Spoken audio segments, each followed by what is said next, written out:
Everything in this video is strictly for informational and educational purposes only. I am not a financial advisor, and this should not be taken as financial advice. I am merely sharing my own experience and giving my own opinions based on my own personal experience. I cannot guarantee you will make money, nor that you will have the same results as me. It is always encouraged for you to do your own research and not simply rely on the information provided in this video. If you have questions, feel free to comment down below, and please don't forget to like and subscribe.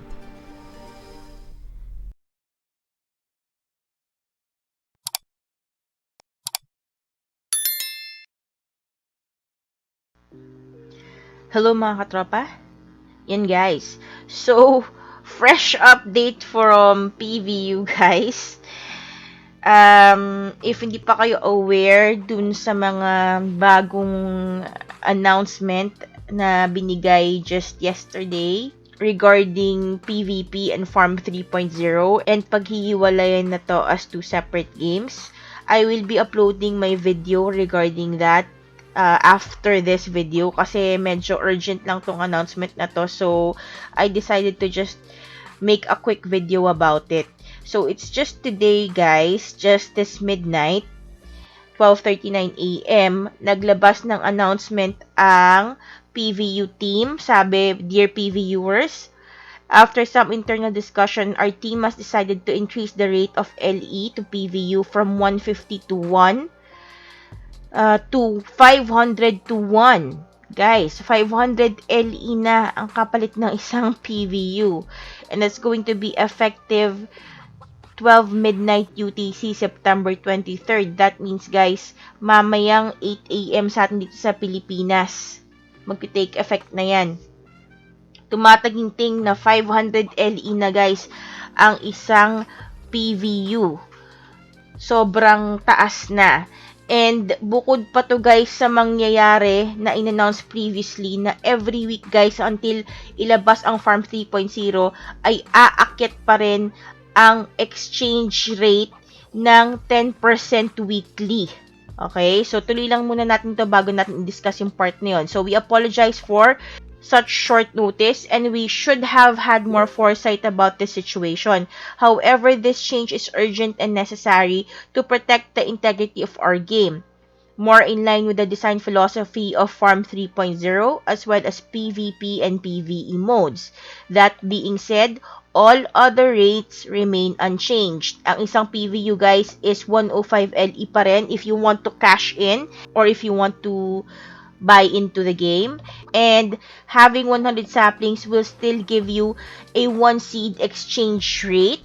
So, pwede pa rin kayong magkaroon ng sarili nyong NFT plant by exchanging 100 saplings to 1 seed.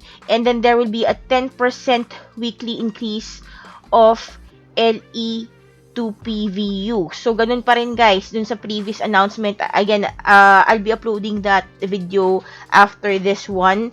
I-edit ko lang yan guys, and then I will put the link in the description box for that update regarding yung mangyayari na ibang changes pa. But basically, bukod dun sa 500 is to 1 na exchange rate guys, ay magkakaroon pa rin ng 10% weekly increase ng LEU to PVU hanggang sa ilabas na si Farm 3.0. So guys, kung kunwari, ngayon ay 500 LE is to 1 PVU. So plus 10%. After 1 week, 550 na ang exchange rate ng LE to PVU. So grabe guys, ang taas. And the beta test for PvP mode will still be released in mid-October on our new chain. Until then, please be patient. Thank you for understanding the PVU team. So, obviously guys, maraming umalma dito sa announcement na to. So, nag-release sila ng follow-up statement just this hour, around 2:06 AM. It's currently 2:37 AM my time. So, sabi dito guys, dear PVUers, first, we would like to formally apologize for these significant changes recently.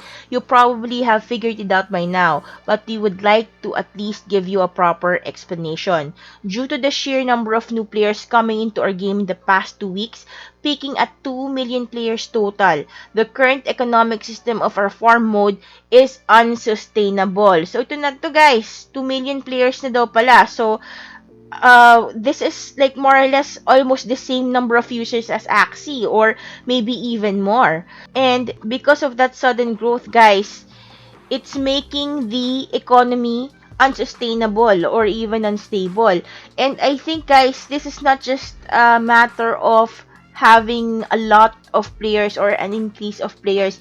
I think it has a lot to do with all the bonuses or the 1 week booster na binigay nila. They gave out too many freebies, guys. They were too generous with the game.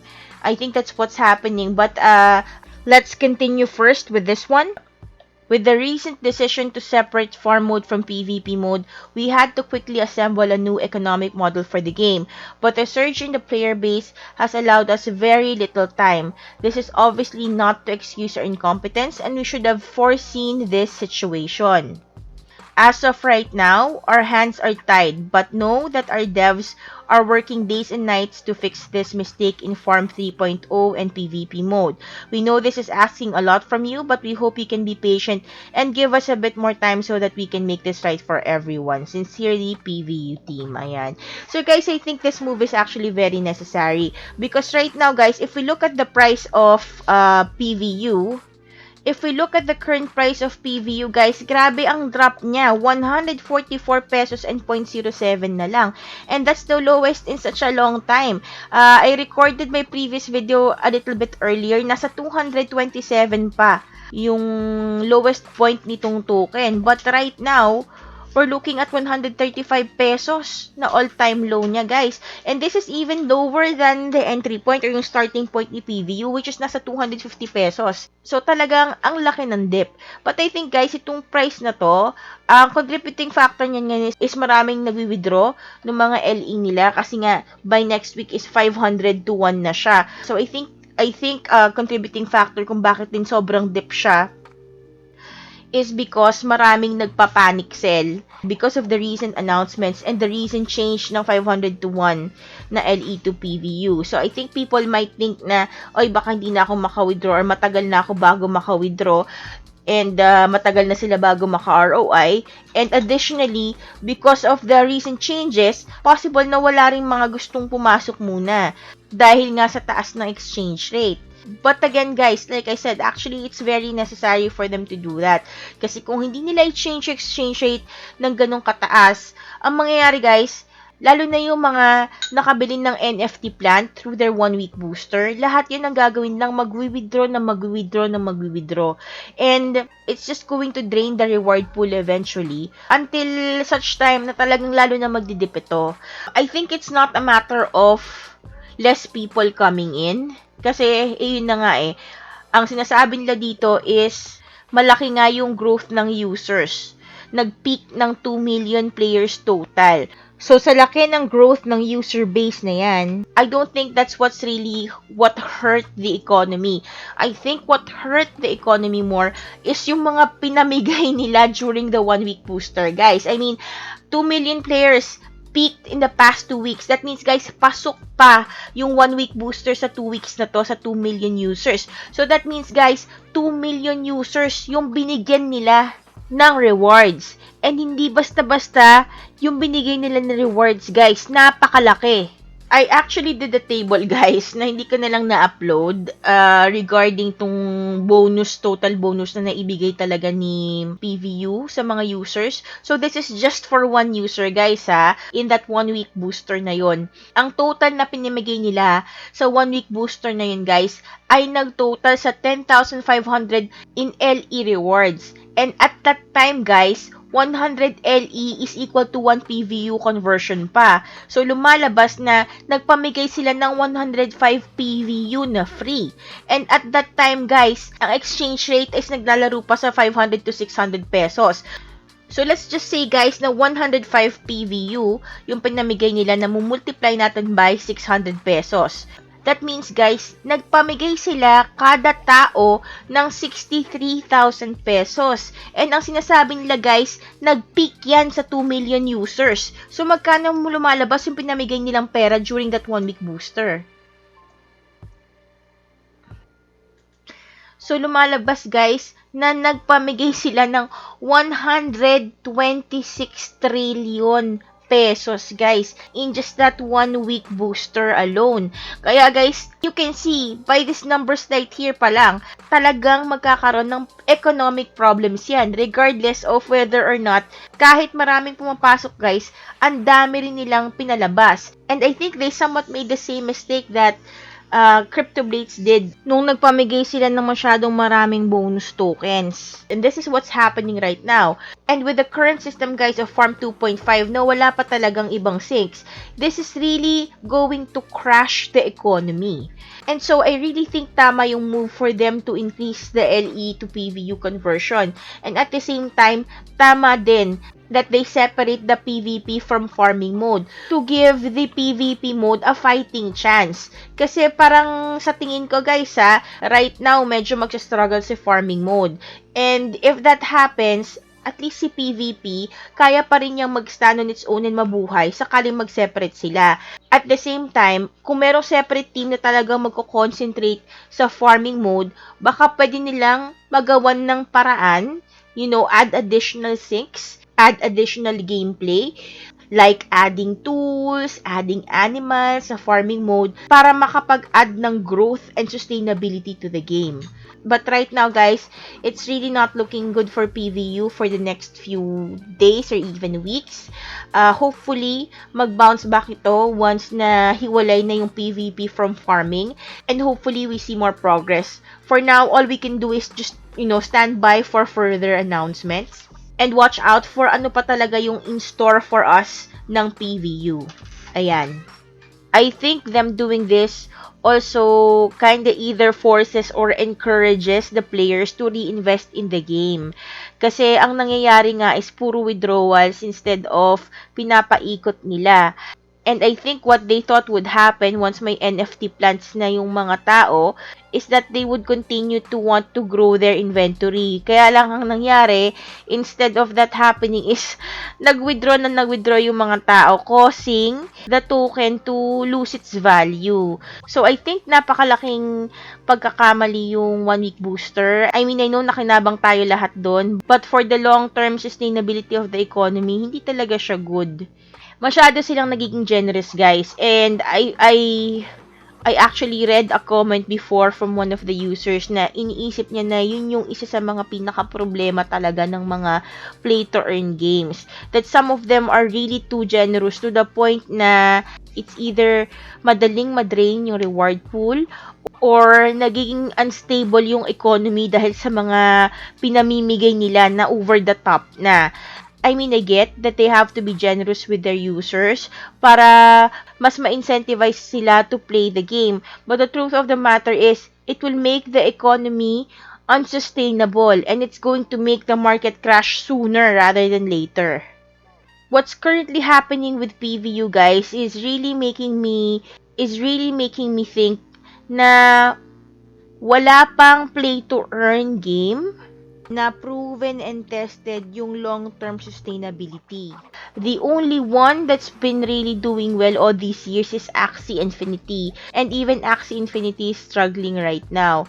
So, it will be interesting to see the play-to-earn space in the next few months. What's going to happen? Because what I'm seeing so far in the newer play-to-earn games is sa umpisa lang siyang maganda and then it quickly becomes unsustainable. Months lang yung mga tinatagal niya. And like I said, sa ngayon, yung Axie Infinity lang yung masasabi kong may proven longevity. I think games like Axie is more on the right track. By not having a reward pool, it makes the sustainability of the economy more for long term rather than itong mga games na may reward pool, usually months lang siya and then nagkaka-problem na sa economy. But it will be really interesting to see what PVU will do in the next few weeks and months dahil nga sa balak nito na paghiwalayin yung PvP and farming mode.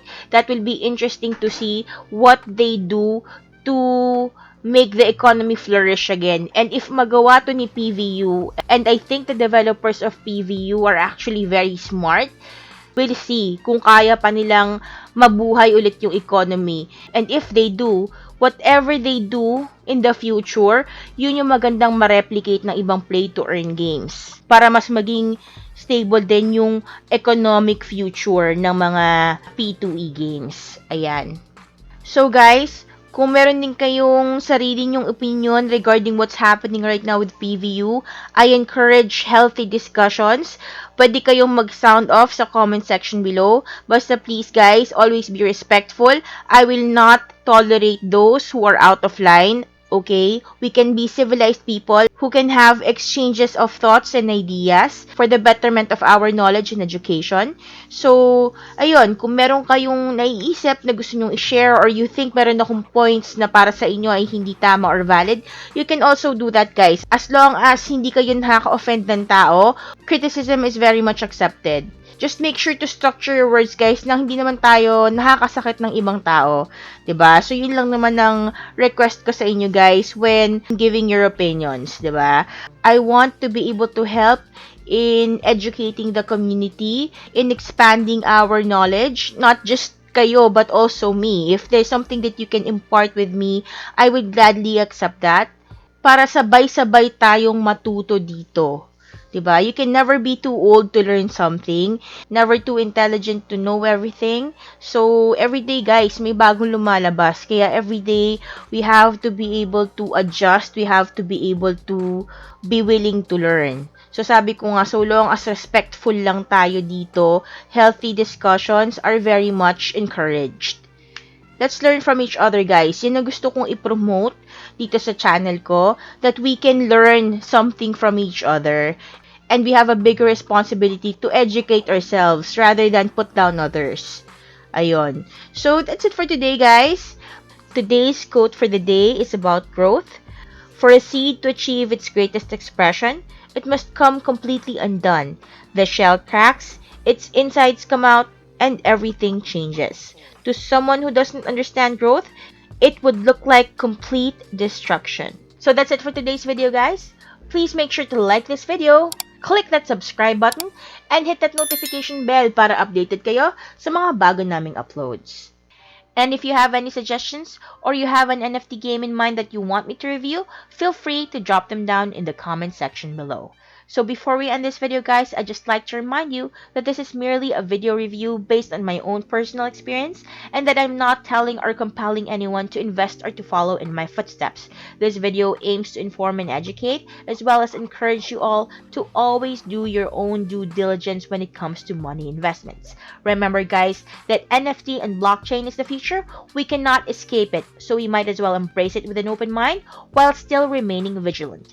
Let's not waste the potential of crypto, guys. If we find great opportunities, it is only wise to seize them. But at the same time, I encourage you to always do your own research first, because knowledge is power. So thank you very much for watching, guys. Until next video, bye-bye!